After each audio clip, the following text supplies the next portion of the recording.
하나님 말씀 골로새서 3장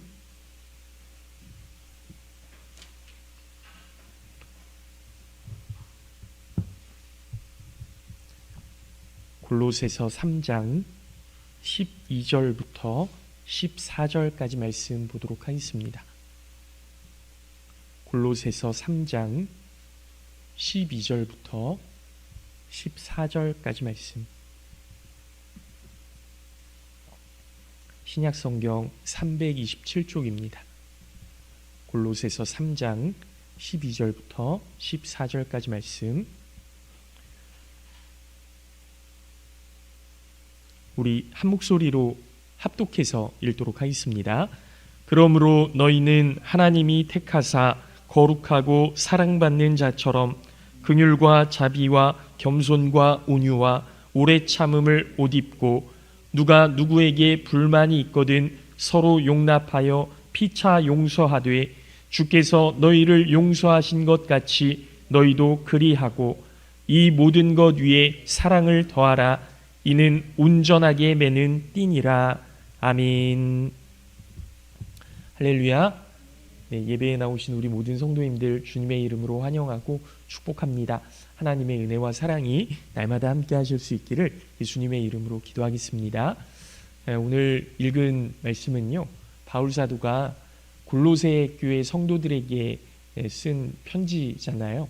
이제 목회 서신이라고 하는데, 이게 사실은 골로새서에 있는 골로새에 있는 이 성도들이 신앙생활을 잘했어요. 잘했는데 그 안에 사랑이 없었던 거죠. 사랑이 없었던 거예요. 그래서 성도와 성도 간의 어떤 그 관계 안에서 하나님께서 기뻐하시는 것이 무엇인지를 너희들 곰곰이 생각해봐라. 그러면서 바울 사도가 복음에 대해서 이야기를 하고 이 모든 것을 하나님의 사랑 안에서, 하나님의 은혜 안에서 잘 행해야 된다, 이렇게 당부하는 내용 아니겠습니까? 여러분, 사람은요 누구나 상처를 입습니다. 그렇죠? 누구나 다 상처를 입어요. 뭐 교회 안에서도 그렇고요, 직장에서도 그렇고요, 특별히 가정 안에서도 사람들은 상처를 받습니다. 부모는 자녀들 때문에 상처를 받기도 하고요, 자녀도 역시 부모님에게 받는 상처들이 있다라는 거죠. 이 가족 안에서의 상처, 오늘 이제 어버이 주일을 맞이하고 또 5월 가정의 달, 이 정말 중요한 시기 아닙니까? 우리의 가정을 다시 한번 되돌아보고 어떻게 하면 하나님의 가정으로 이루어갈 수 있을까? 하나님께서 기뻐하시는 공동체, 가장 작은 이 공동체 안에서 어떻게 하나님께서 기뻐하시는 공동체를 이루어갈 수 있을까? 이렇게 생각해 보면 우리 가정이 굉장히 중요한 거잖아요. 근데 사실은 이 사람들과의 관계, 이 관계가 가정 안에서의 관계가 가장 처음 있는 관계거든요. 그러니까 자녀를 딱 낳았을 때요, 자녀는 원하지 않아도 부모님과 관계를 맺어야 돼요. 부모님의 입장에서는 정말 내가 낳은, 나와 가장 가까운 이 핏줄과의 관계를 맺어야 되는 것 아닙니까? 이거 부모도 마찬가지고요, 자녀도 마찬가지고, 원하든 원하지 않든 자녀를 낳게 되면 반드시 맺어야 되는 관계가 이 부모와의 관계라는 거죠. 혈연. 근데 이 부모와 자녀 간의 관계 안에서 상처를 받는단 말이에요. 상처. 여러분, 직장에서도 그렇고 가정에서도 그렇고 대부분의 상처는 아주 가까운 관계 속에서 생깁니다. 가장 사랑해야 될 사람이 가장 깊은 상처를 남기기도 하는 거죠. 부모는 자녀 때문에 울고 자녀는 부모 때문에 아파합니다. 여러분, 며칠 전 뉴스에서 기사 하나를 읽었는데요, 한국의 많은 조부모들이 손주를 돌보며 살아가고 있다라는 내용이었어요. 조사에 따르면 조부모들은, 그러니까 할아버지 할머니들은 일주일에 27시간가량, 그러니까 평균으로 나누면 거의 한 5시간, 6시간 이 정도를 계속 그 자녀들, 손주들을 돌보는데 이 하루에 4-5시간 정도를 할애하고 있다라는 거죠. 그렇지 않습니까? 절반 이상은 사실 원해서라기보다는 자녀들의 형편 때문에 거절하지 못하고 이 손주들을 돌봐야 되는 상황이라는 거예요. 기사 속에 어떤 할머니는 이렇게 이야기를 하시더라고요.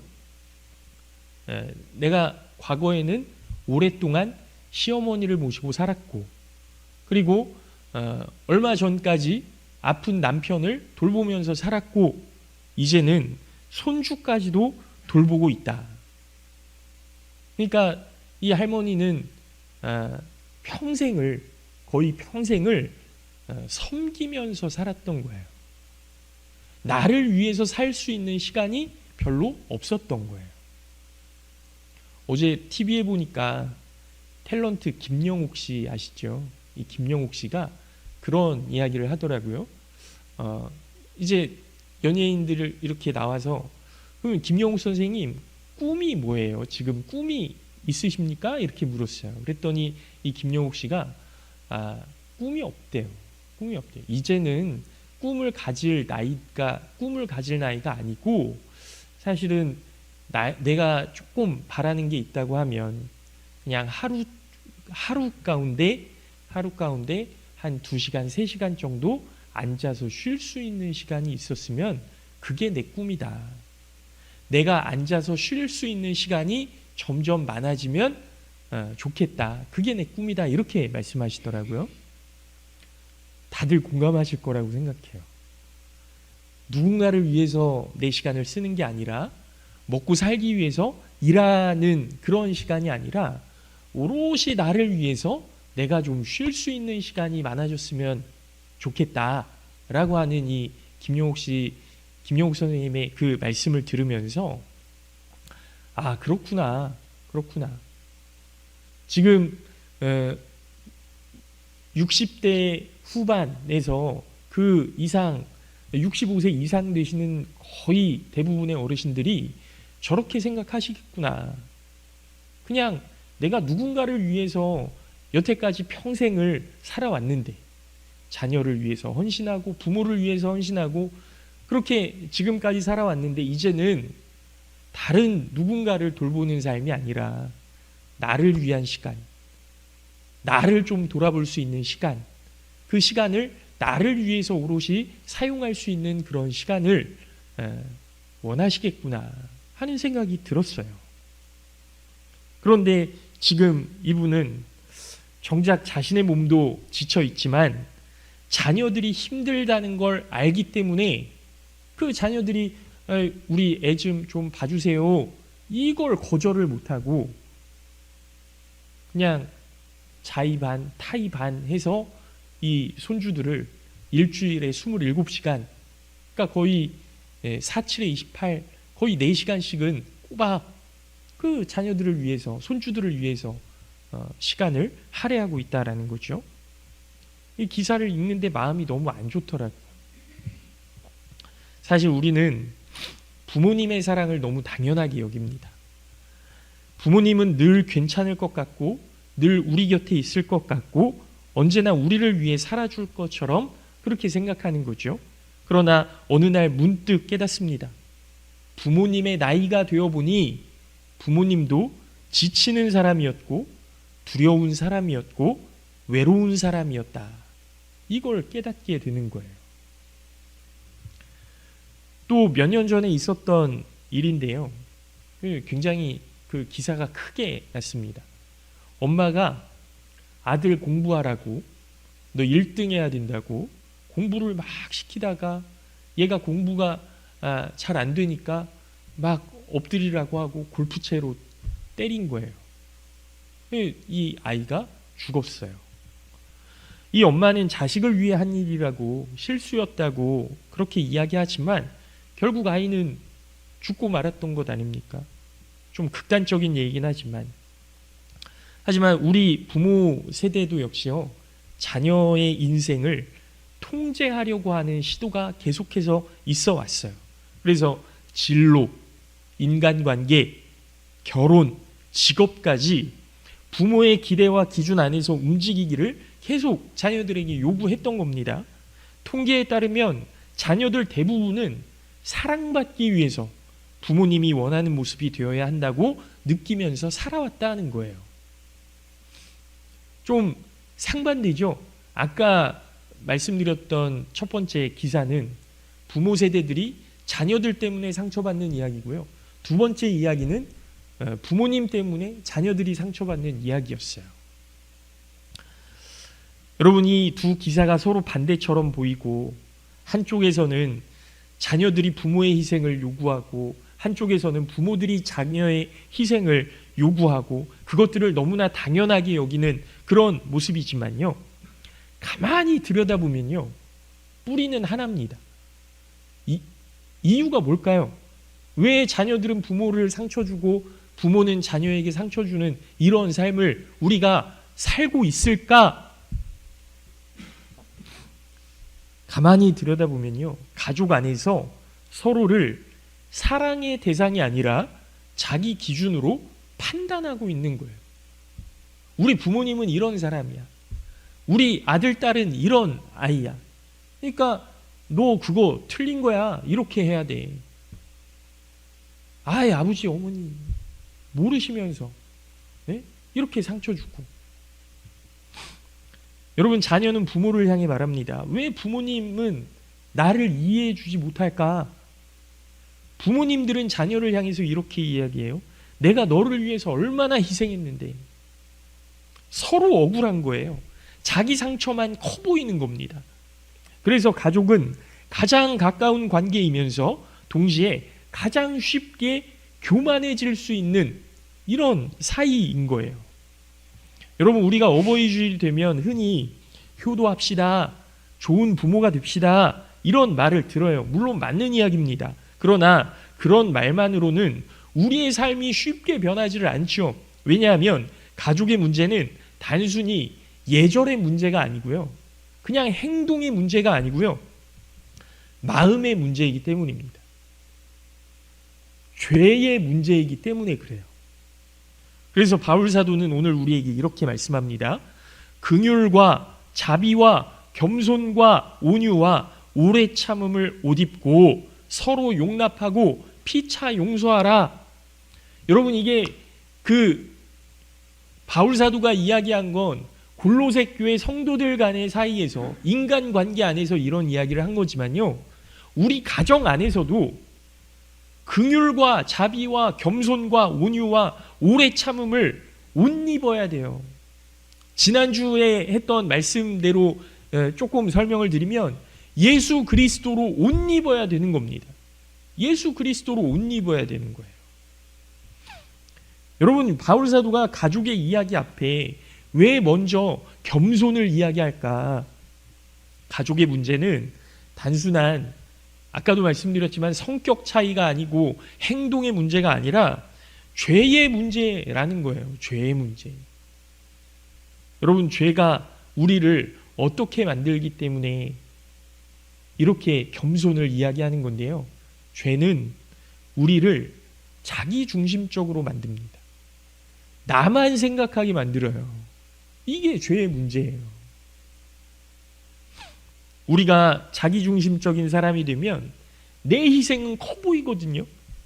상대의 눈물은 작아 보입니다. 아유, 저 사람 또 저러네. 부모는 자신의 헌신을 기억하고, 자녀는 부모님 때문에 받은 나의 상처를 기억하는 거거든요. 이게 사회에서만 일어나는 것이 아니고요, 우리 가정, 특별히 우리 부모와 자녀의 관계 안에서도 흔히 일어나는 일임을 여러분 기억하셔야 됩니다. 내 희생은 커 보이고 남의 눈물은 작아 보이고. 내가 한 건 이만해 보이고 저 사람이 한 건 요만해 보이고. 여러분, 이게 죄의 문제라니까요.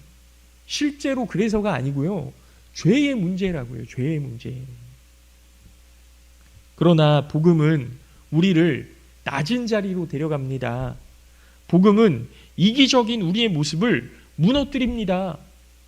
로마서 1장, 2장, 3장 다 아시잖아요. 뭐예요? 우리는 모두 다 죄인이다. 유대인도 죄인이고 이방인도 죄인이고, 그래서 사람은 하나님 앞에서 다 죄인이다. 의로운 사람이 있을 수 없다. 의로운 사람은 하나님이 그저 너 그래 그만하면 됐다, 충성되다, 내가 너를 사랑한다 말씀해 주시는 그 사람이 의인이라는 거죠. 의로워서 의인이 아니라 하나님의 사랑을 받아서, 은혜를 받아서 그 사람이 의인이다. 그 사람이 아브라함이다. 이게 로마서의 내용의 흐름 아닙니까? 여러분, 십자가 앞에서는 부모도 죄인이고요, 자녀도 죄인인 거예요. 부모도 완전하지 않고요, 자녀도 의롭지 않습니다. 모두 하나님의 은혜 없이는 살아갈 수 없는 존재라는 사실을 여러분 기억하셔야 돼요. 여러분, 부모님도 두렵습니다. 부모님도 연약합니다. 그래서 때로는 사랑이라는 이름으로 자녀를 통제하려고 하고 부모의 불안을 자녀에게 강요하기도 하는 것이죠.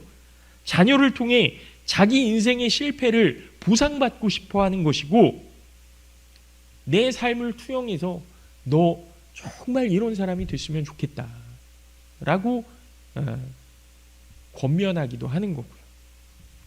이 자녀도 다르지 않아요. 부모의 희생은 잊어버린 채 내가 받은 상처만 기억할 때가 있어요. 부모의 연약함을 이해하기보다 쉽게 판단합니다. 자기 기준으로 부모를 정죄해요. 사랑받았지만 감사하지 못하고 부모의 희생을 당연하게 생각하고 익숙하게 여기고 부모님의 부족함만 희만하게 보는 거예요. 그러나 사랑하는 성도 여러분, 복음은 우리 모두를 정죄하기보다 깨닫게 합니다. 그래서 복음이 우리에게 필요한 거예요. 복음은 우리를 낮아지게 만들죠. 십자가 앞에서는 부모도 자녀도 자랑할 것이 없는 그런 연약한 존재, 하나님의 은혜 없이는 살아갈 수 없는 존재, 이게 복음이거든요. 모두 은혜로 사는 죄인일 뿐입니다. 그리고 복음은 단지 우리를 그렇게 너 은혜 없이는 살아갈 수 없는 존재야, 너 죄인이야, 이렇게 정죄만 하는 것이 아니고요, 우리를 무너뜨리기만 하는 것이 아니고요, 동시에 우리를 다시 일으켜 세워주시는 거죠. 그래서 복음입니다. 복음은 내가 옳다고 여기던 생각을 내가 은혜 받은 사람이다 라고 기억하게 만드는 거거든요. 복음의 핵심이 뭡니까?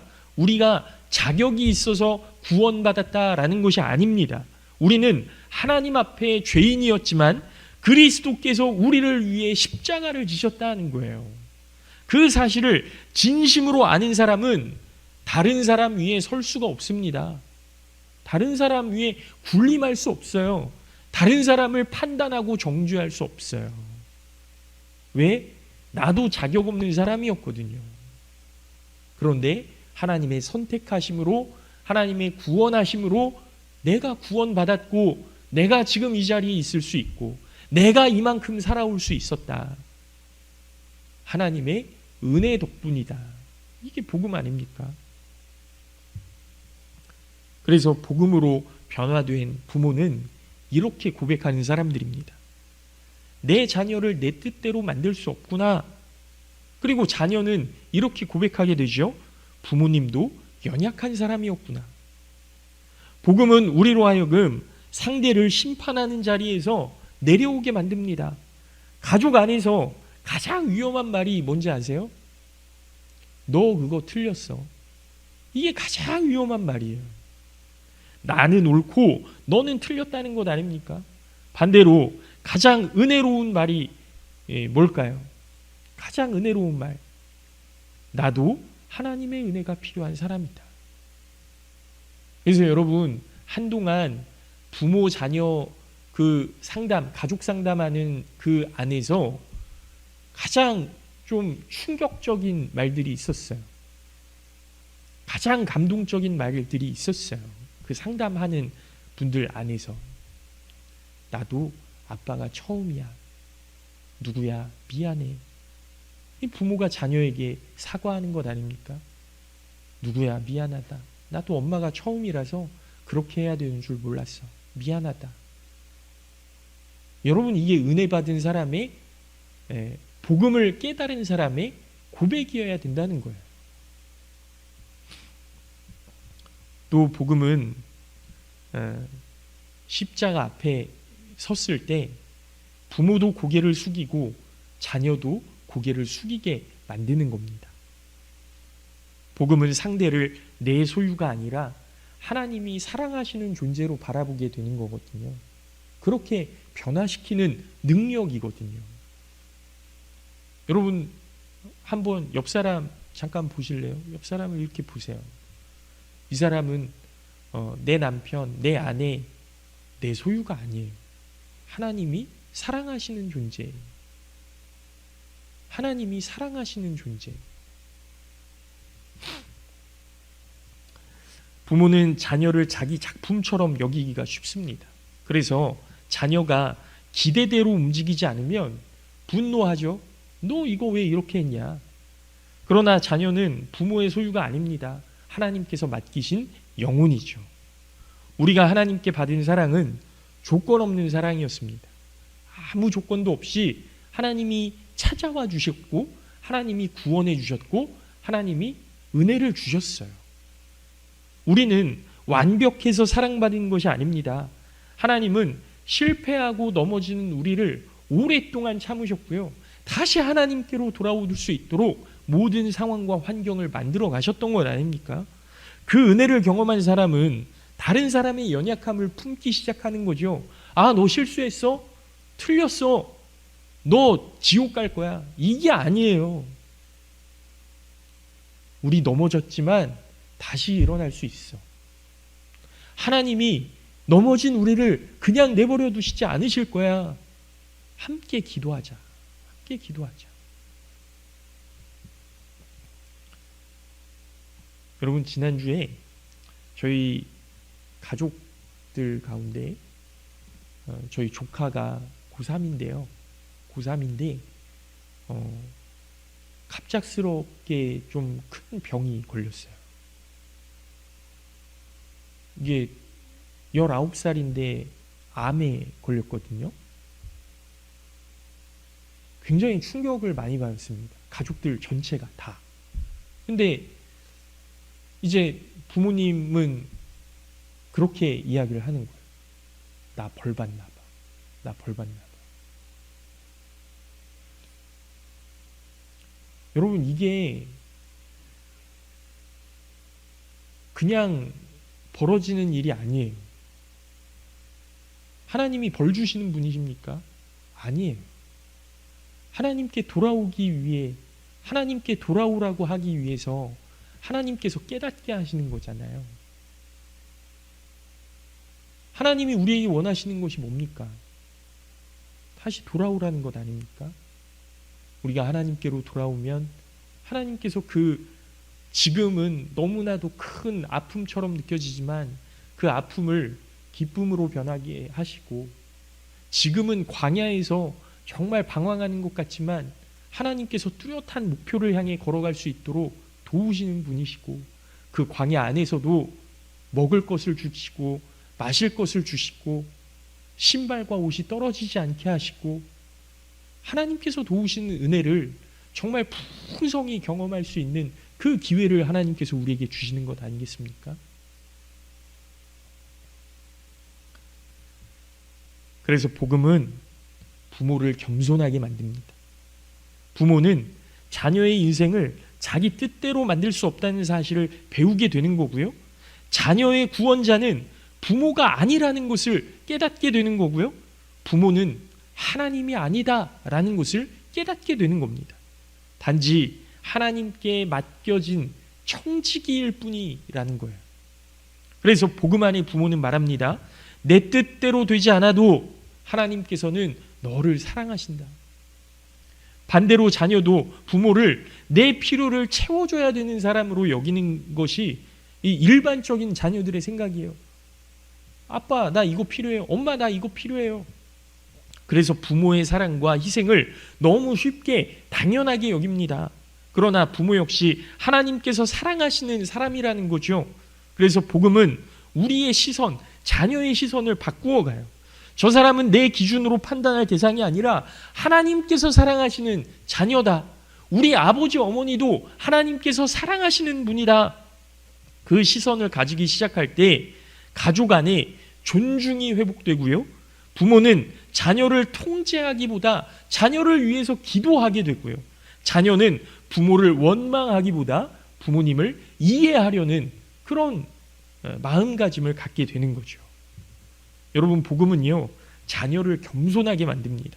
자녀는 부모의 부족함 뒤에 있는 눈물을 보기 시작하는 거예요. 완벽하지 못했지만 사랑하려고 몸부림치셨구나.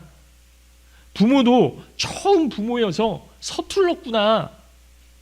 그래서 복음 안의 자녀는 이렇게 말합니다. 우리 부모님도 연약한 사람이었구나. 사랑하는 성도 여러분, 가족은요, 완벽한 사람들이 모이는 곳이 아니에요. 교회도 마찬가지죠. 교회는요, 완벽한 사람들이 모이는 곳이 아닙니다. 은혜가 필요한 사람들이 함께 살아가는 곳이에요. 우리 가정도 은혜가 필요합니다. 그래서 가족에게 가장 필요한 것은 능력이 아니라 복음입니다.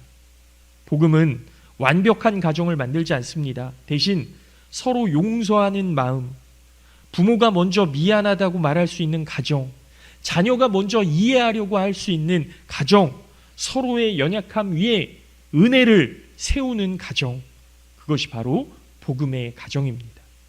사랑하는 성도 여러분, 오늘 말씀의 제목, 은혜 아래 서 있는 가족입니다. 주님의 은혜가 우리 가정 가운데 필요합니다.